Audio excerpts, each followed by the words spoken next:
Að biðjast afsökunar.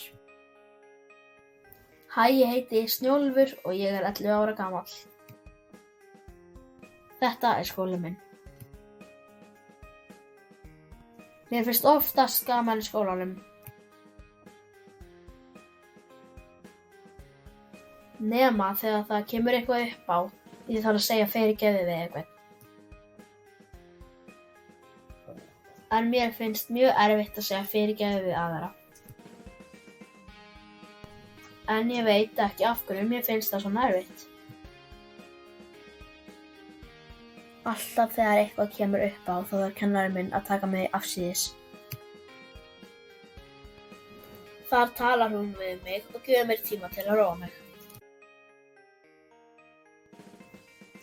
Það er meiri líkur á að ég segi fyrirgefðu heldur en ef ég verð ofanlegur.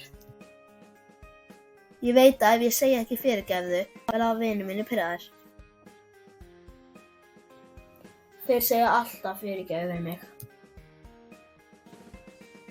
Þeir gætu endað á að hætta að nenna að leika við mig. Þá verð ég mjög leiður. Þess vegna þarf ég að æfa mig að biðjast afsökunar. Til að æfa mig ætla ég að byrja á því að segja fyrirgefðu við bangsana mína. Ég ætla að æfa mig að segja fyrirgefðu við foreldra mína. Þau segja að þegar ég er búin að æfa mig vel heima, þá verð ég meira tilbúin að segja þetta í skólanum.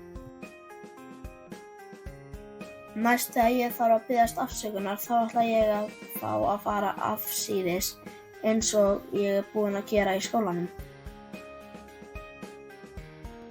Þá fæ ég smá tíma til að róa mig niður og svo get ég farið að biðjast afsökunar. Þegar ég var búin að gera þetta í nokkru skipti, þá hætti ég að fara afsíðis og æfði mig í að segja bara strax fyrirgefðu. En hvað þarf til að biðjast afsökunar? Er nóg að segja fyrirgefðu án þess að meina það? Nei. Er í lagi að öskra fyrirgefðu? Nei, auðvitað ekki. Er nóg að hvísla fyrirgefðu? Kannski. Er í lagi að segja fyrirgefðu og hlaupa svo í burtu? Nei, það þarf að horfa á manneskjuna.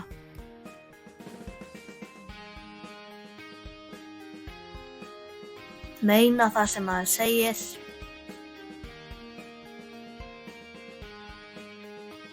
Tala hátt og skýrt án þess að öskra. Bíða eftir að manneskjan svari. Svo er hægt að labba rólega í burtu. Ég þurfti að æfa mig mikið og þetta var mjög erfitt í fyrstu. En eftir því sem ég æfði mig meira þá var þetta alltaf auðveldara og auðveldara. Og í dag þá segi ég fyrirgefðu án þess að þurfa að hugsa það. Það kemur bara ósjálfrátt. Sem er alveg geggjað og vá hvað er miklu auðveldara að leika á krakkana núna.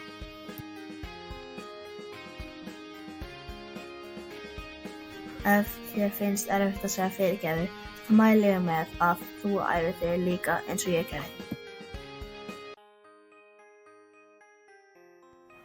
Því æfingin skapar meistarann.